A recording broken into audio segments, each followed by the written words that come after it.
Reasons Unknome. A stuffed wombat production. This is the Shirehampton Stuffed Wombat Society with their performance of Reasons Unknome. Garden centres are a popular destination for retired folk. There, those of advancing years can peruse the plants, sit in the cafe, drink tea and eat scones. Bobby's Garden Centre is a prime example, and this is where we find Mugg and Zung. Right now, they're in the outdoor section amongst the pots, perennials and bags of peat. While Zung considers what to buy, Mugg fills him in on a popular TV series he's just finished watching. Yes, I watched the final episode last night. I didn't think the ending was that bad. Lots of people hated the final series of Game of Thrones, but I thought it was pretty good. So, what happens to this Tyrion Lannister? He's the small person, right? Yes, it's okay. You don't have to be politically correct, though. He calls himself a dwarf. Anyway, at the end of the story, he sets off from King's Landing. That's the royal capital of Westeros. Correct. Tyrion just sails off into the sunset. He's the last Lannister standing. It all sounds terribly complicated. I think I'll stick to Doctor Who. Doctor Who? Less complicated? Well, I was brought up with it. Fair enough. Look, that must be everything, Zung, old boy. Your garden really isn't that big. You're probably right. You don't fancy one of those garden gnomes here, do you? No. Though I was thinking of buying some of these large pots here to put some daffodils in, but then I saw the price. Yes, they are a bit expensive. Do you want to stop and have a cup of tea and a bit of cake in the cafe after you've paid for this lot? Good idea. I'm parched. I'll just grab a packet of these wild flowers to sprinkle around the borders. Good afternoon, sir. Is that everything? Yes, that's all. Right. That'll be £39.25, please. What? He's only bought a few packs of daffodils and the wildflower seeds. Yes, but the garden gnome is £25. Which garden gnome? That one, next to your trolley. I assumed it was yours. Blimey, where did that come from? I didn't want that. Someone must be playing a practical joke. I can't see any kids that might have been able to sneak that in without us noticing. So you don't want it then? No, thank you. Right.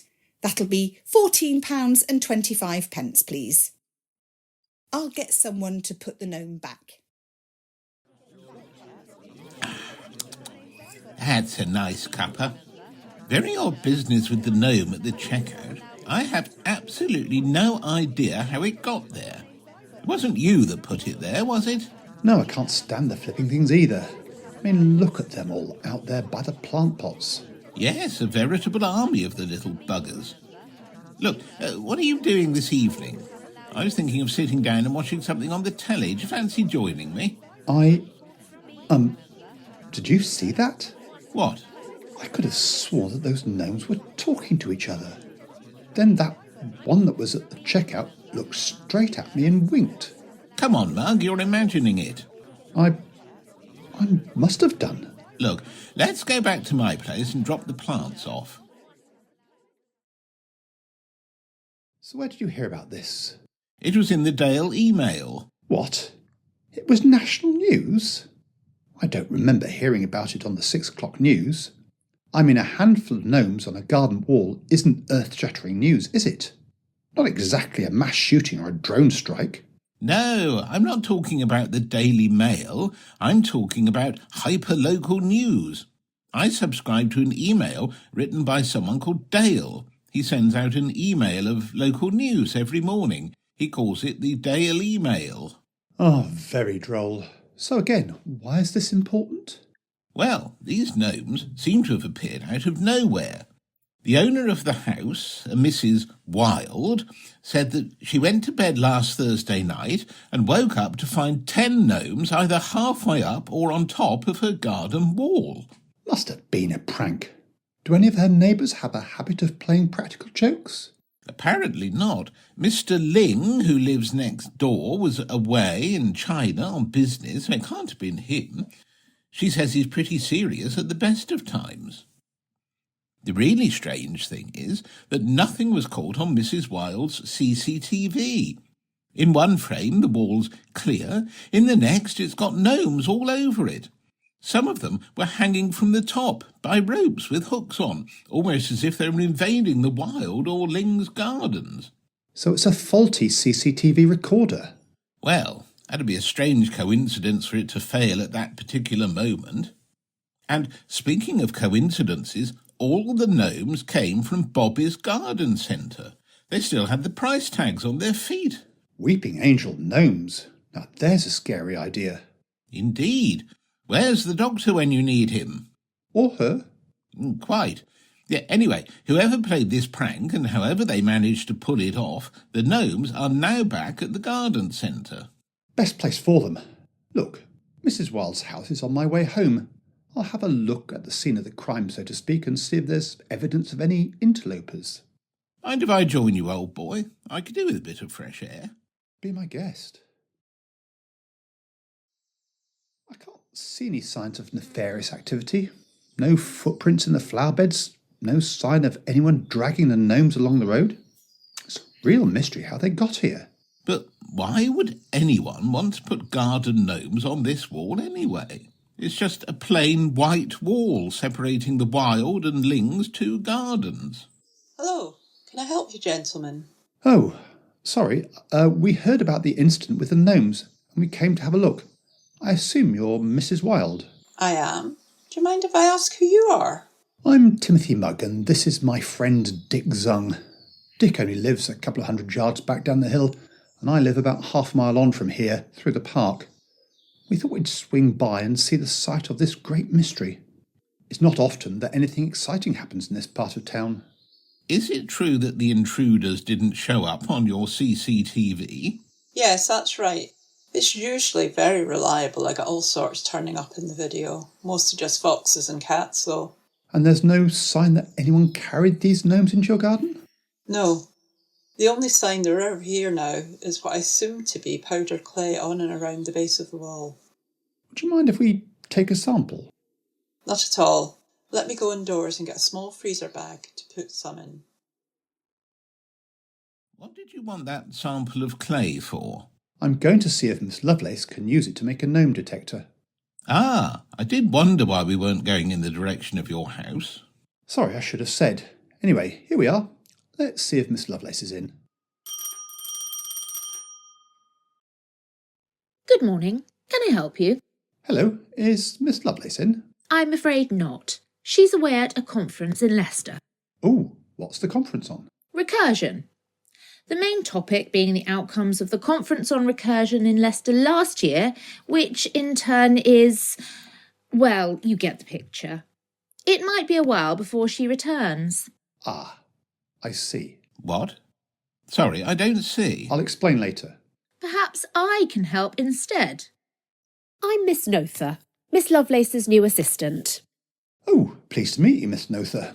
We were hoping that Miss Lovelace might be able to design and build a custom device for us. And what are you hoping this device might do? Detect a certain set of garden gnomes. Ah, would I be correct in thinking that these are the ones that were found on the local garden wall? Spot on. Tricky. I'd need some material from one of these gnomes to allow me to construct such device. Then you're in luck. We picked up some of the clay dust that the gnomes left behind in and around Miss Wilde's wall. Perfect. Could you give me a couple of days to see what I can come up with?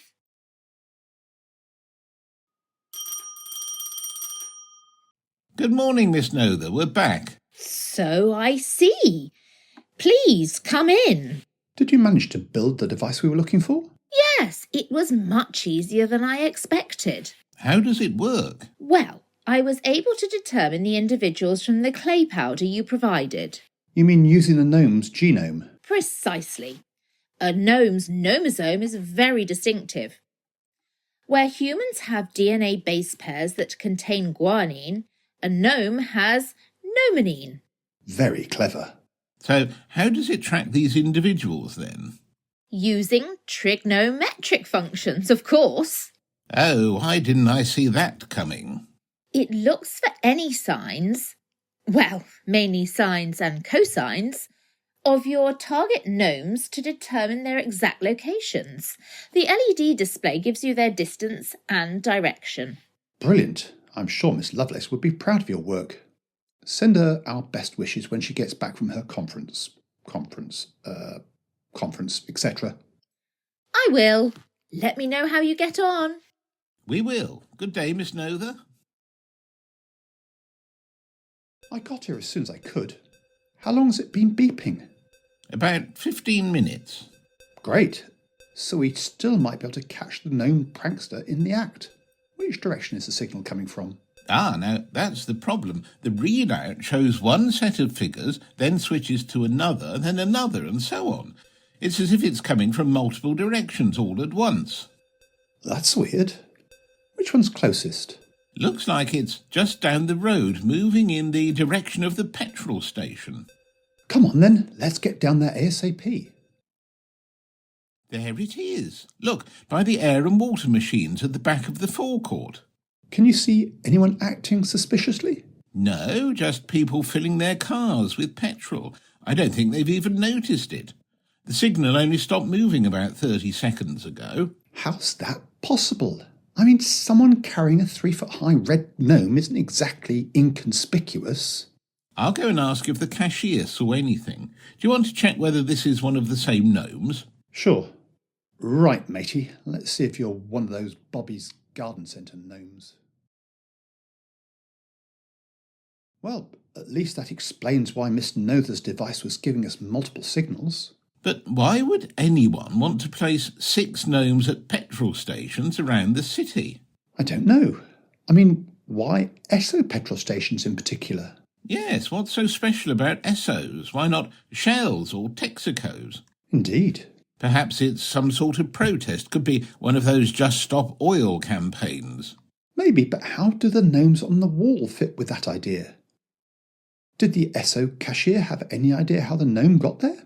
No, he even accused me of putting it there, until he reviewed the CCTV footage. Let me guess. 1 second no gnome, the next there's a gnome by the air and water machines. That's pretty much the truth of the matter. I wonder if it's some sort of diversionary tactic. By whom? And to what ends? Adolf Brussel? Does he have the technical capabilities to pull off that kind of stunt? Well, remember, he did capture Miss Lovelace once and tried to force her to make that anti-gravity device. Oh yes, so he did. Miss Lovelace certainly put him in his place. I think Brussel still carries the scars from her sand grenade. I doubt he'd try anything like that again. Do you think we should check up on Miss Lovelace anyway? It might be wise. I'll see if I can leave a message for her to call us, just to be on the safe side. So, Miss Lovelace was okay, was she? Absolutely fine. She was just as perplexed as we were when I told her about the gnomes. All she could suggest was to look for behavioural patterns. Unfortunately, with only 2 data points, there's not a lot to go on. Quite. Crumbs, it's gone off again. Where's the signal coming from this time? Oh, my word, it's a couple of 100 yards down the road. Quick, this is probably our best chance to catch the perpetrator or perpetrators. Oh, we're too late. The signal vanished about 20 seconds before we got here. We're getting closer then. We just need a bit of... Blimey, there's someone lying on the ground near the front door of that house. Lummy, I hope she's okay. Quick, son, call an ambulance. I think she might have had a heart attack. I think she's coming round. Oh, that's a relief. The paramedics said it wasn't a heart attack, so she must have simply fainted. Where am I? Who are you? I'm Dick Zung, and this is Timothy Mugg. We found you collapsed on your garden path. We're the ones who called the ambulance. Sorry, we don't know your name. It's Dawn. Dawn Martell. Pleased to meet you, Dawn. I'm sorry it's under such traumatic circumstances. Do you remember what happened? Well, I was about to pop down the shops and that's the last thing I can remember. It was lucky you were in the vicinity, otherwise I could have been lying there for ages. Indeed, we were on the hunt for some garden gnomes that seem... Are you okay? Oh, my word. I remember now. I locked my front door, turned around, walked a couple of paces, and there was a cluster of gnomes blocking my path. I was about to run back into the house, and when I turned round again, there were more gnomes behind me, cutting off my escape. That's when I must have fainted. That's bizarre. And you didn't see anyone in the bushes? I think I'd had spotted a group of people carrying garden gnomes. Look, do you think it'll be safe for me to go home? I would hope so. So far these gnomes haven't gone to the same location twice. Ah, that's a relief. So, what do we do now, Mugg? I think we go down the pub and have several pints of strong beer and see if any of these frankly ludicrous occurrences make sense. Good idea. Well, Mrs. Martell, I hope you're feeling better soon. Thank you both again for rescuing me, and good luck finding these gnome fiends. There you are, old boy. A pint of Skull Crusher. Thanks. Cheers. Cheers. So, are we any closer to working out who's doing this or why? The garden centre must be fed up with their gnomes going missing. No, I'm completely at a loss to explain any of this. Miss Lovelace said to look for patterns, but we still only have 3 data points. First, the wild Ling garden wall. Second, the garages. All SOs? And lastly, poor old Dawn Martell. I'm not sure I want to bring this up, but these sightings do seem to be getting closer to my house. I think I could do without any disturbance in the neighbourhood. It tends to attract the wrong sort of people. You know, press intrusion, conspiracy theorists, etc. Absolutely. Oh, not again. Don't these idiots ever take a break? Zung, what's wrong? I may be wrong. I hope I'm wrong, but What? the signal looks like it's coming from somewhere awfully close to my house. Bugger. Shame to waste a good pint. Hang on.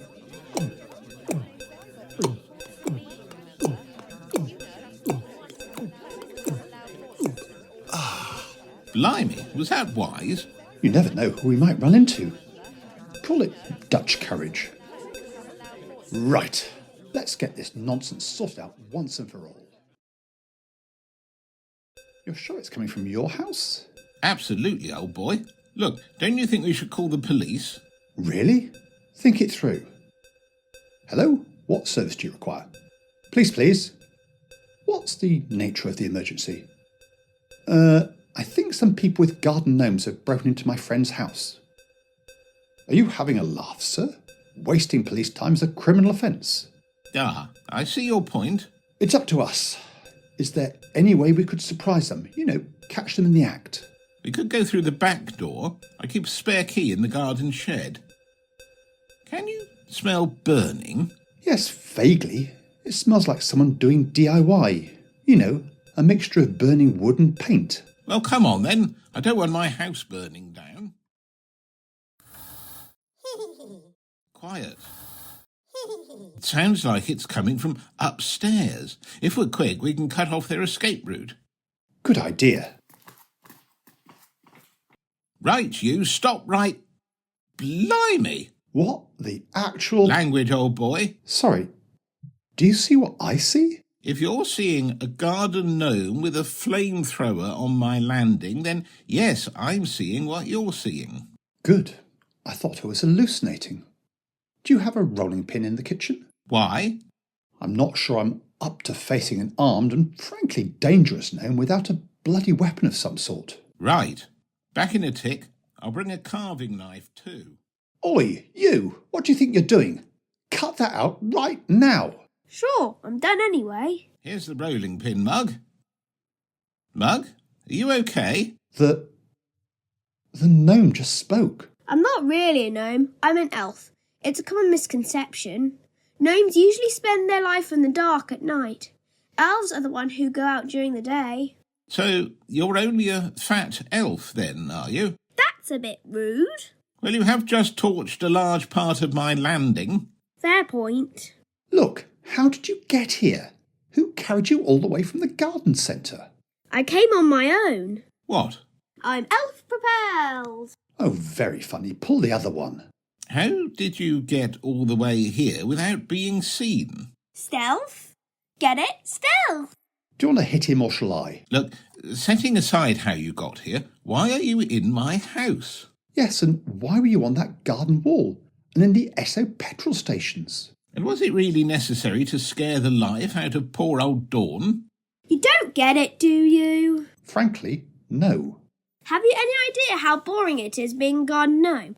All you do is stand around all day staring into space. If you're lucky, you might have a fishing rod to play with. Though good luck catching any bloody fish. That's why we all put on so much weight. OK, so you're bored. And? Well, we invent games to play. Right, so why are you on Zung's landing? And why have you pretty much destroyed Zung's banisters? It's a game of gnomes, isn't it? What? Game of gnomes. Gordon Bennett, Game of Thrones, you dummies. You were the one talking about it in the garden centre. That's where we got the idea. I mean, anything to take away the bloody boredom. Hang on. So, right, it all makes sense now. You scaled the white wall that separates the north from the wild and lings, or wildlings. Correct. The garages, all Essos. And Essos is the large continent east of Westeros. You, invaded it, them. Correct again. So, is there someone called Dawn Martell in the programme, Mugg? No. Oh, but wait, there's a place called Dawn, spelt D-O-R-N-E, not D-A-W-N, and it's ruled by the Martell family. You surrounded it. But why Dick's house? Why his... Oh, you have to be joking. Go on, you're almost there. The final dragon-mediated conflagration at King's Landing, where all the Lannisters die. That's... Oh, you're good. Yes, so here I am on Zung's Landing, destroying the banisters. Which ones are Jamie and Cersei, Dick? Come on, it's the best I could do. I have no idea what you two are talking about. So the flamethrower, that makes you... Dennis Targaryen. Yeah, I'll get my coat. Daenerys Targaryen was a blonde-haired woman who rode a fire-breathing dragon, pal. Look, cut me some slack. Actual dragons are as rare as, well, dragons. A flamethrower is the best I could do. Anyway, I'm sure your friend's got gnome insurance. It should cover the damage. No! Put the carving knife down. No, it was only a game. I think you might be about to have a Ned Stark moment. Have at him, Mugg, before he gets away, little bugger.